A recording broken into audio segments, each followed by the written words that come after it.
নজর রাখবো পরবর্তী সংবাদে। ফের বিধ্বংসী অগ্নিকাণ্ড।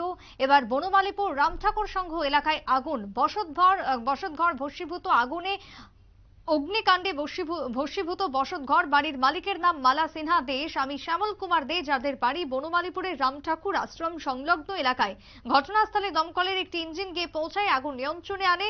এলাকা জুড়ে চাঞ্চল্য ছড়ায়। তবে কতটা ক্ষয়ক্ষতি হয়েছে এখনো পর্যন্ত, বাড়িতে কোনো ক্ষতি হয়েছে কিনা কি জানা যাচ্ছে, দমকল কর্মীরা কি জানিয়েছেন শুনুন। আমি তো আমার ওয়াইফের লিয়ে গেছিলাম আপনারা রিপোর্ট করাই দিয়েছিলাম, সোনোগ্রাফি আসছিল, সোনোগ্রাফি লিগে আমি গেছিলাম। আমার পাশের দোকানে থেকে ফোন করছিল আমার বাড়িতে আগুন লাগছে।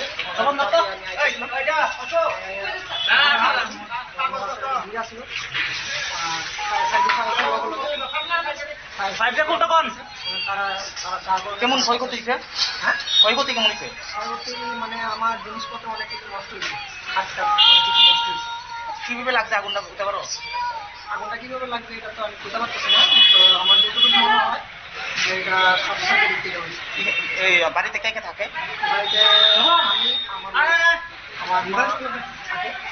এখন মাসির বাড়িতে আসি। কোন জায়গা এটা? বনমালীপুর সংযুক্ত সরণি। মালিকের নাম কি? মালিকের নাম হলো মালা সিনহা দে, শ্যামল কুমার দে, আর আমার নাম হলো কৃষ্ণ কুমার দে।